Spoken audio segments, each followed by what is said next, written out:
होली कहती है हमसे बियाह कैल कई दिन कुंवारे बिताऊ। फागुन डांट कर बोला तोहरे न माई न बाप न भाई न भौजाई न मामी न मौसी न नानी न आजी न दादी। हम बारात लेके अबई करब तो हमारे बारातिन पे दुआर चार पे सम्मान स्वागत के करे। इस गीत पर गौर करिएगा, आखिरी गीत है, इसमें शब्द बड़े पिरो करके कबीर जी ने डाले हैं। तो होली रो कर कहती है जब आप टेंशन मत लीजिए, बारात लेकर आइए। स्वागत तो आपका ऐसा होगा कि वैसा स्वागत न सतयुग में न त्रेता में न द्वापर में किसी का नहीं हुआ पर तू बरतिया लेके आवा। कैसे?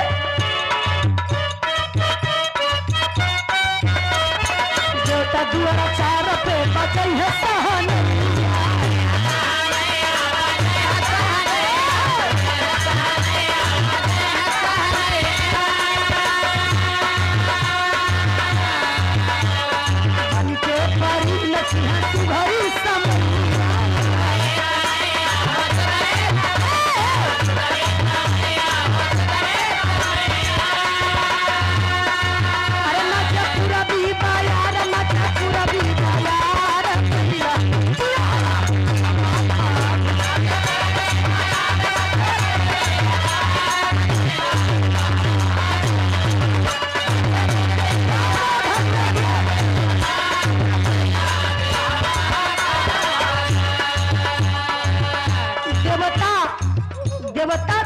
चार पर बजई है सहनैया। देवी देवता मिलकर मेरे दरवाजे पर तू दोबरिया पर जब आऊगा तो देवता कुल सहनाई बजई। और जो समय है, जो समय किसी को राजा किसी को रंक बनाता है, वो समय परी के रूप में हमरे दुआरी पर नाच के तुहार सम्मान बढ़ी है, मनोरंजन करी है। कैसे मास्टर भैया? और फागुन कहता है यहाँ तक तो ठीक बा, तुम्हें सजाएगा तो होलिया कहलस सखिया बसंत मोर दहिया सजई है।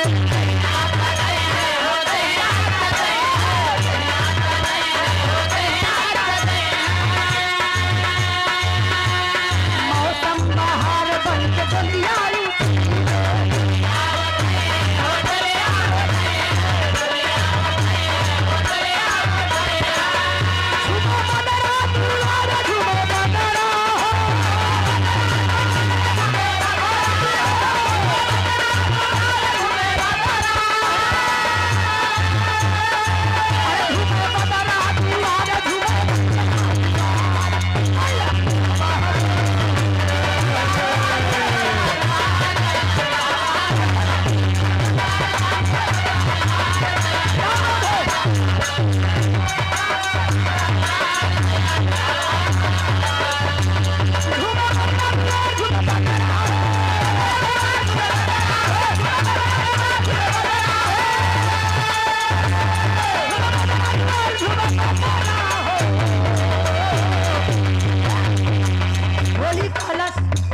लगी रहे कहता कि सुना सखिया बसंत हमार देह सजाई गई ही, ब्यूटी पार्लर का काम हमार बसंती सखी करेगी।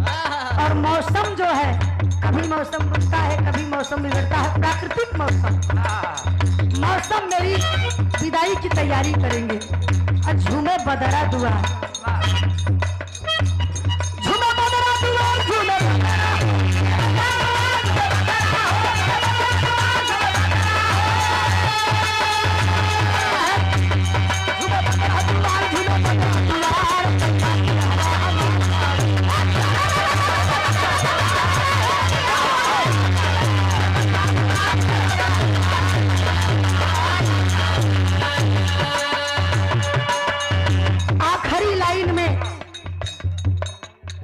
कहती है का कहलस मास्टर तुम बारात लेकर आओ बस।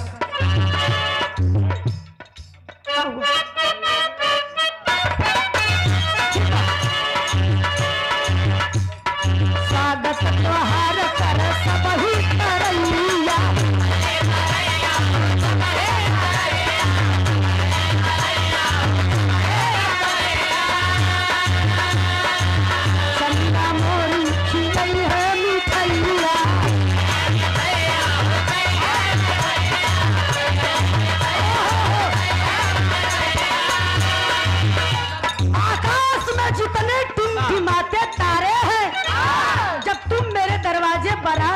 ऊपर आओगे तो आकाश के तारे तुम्हारे स्वागत में नीचे आ जाएंगे।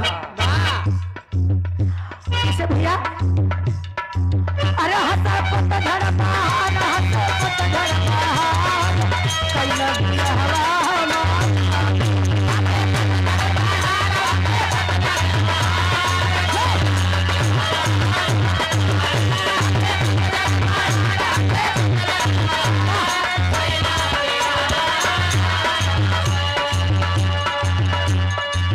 फागुन कहता है मुझे एहसास हो गया कि जब बारात लेकर आऊंगा तो स्वागत अच्छे से हो जाएगा। चिंता मत कर होली ऐसो हमार तोर बियाह हो के रही, मैं बारात लेकर आऊंगा। तो होली आखिरी लाइन में कहलस सबही महीना दीवाना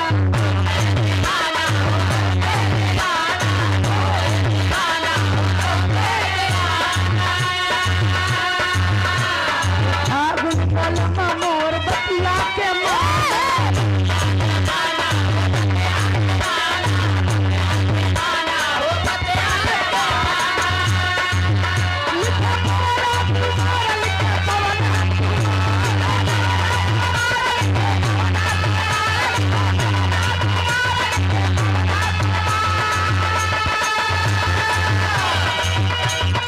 इस गीत को लिखने वाले हमारे कवि जी पवन कवि जी यही इलाहाबाद से बहुत सुंदर लिखते हैं वो भी। अरे लिखे पवन कुमार, लिखे पवन कुमार,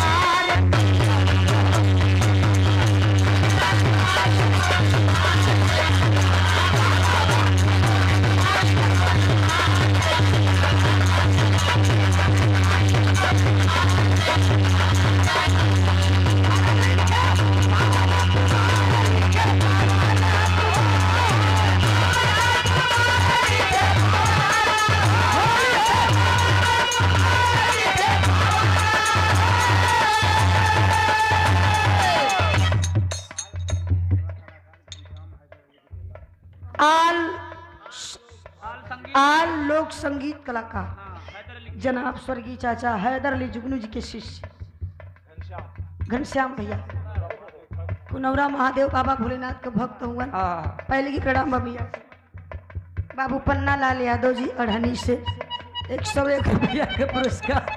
पहले की प्रणाम वही बोला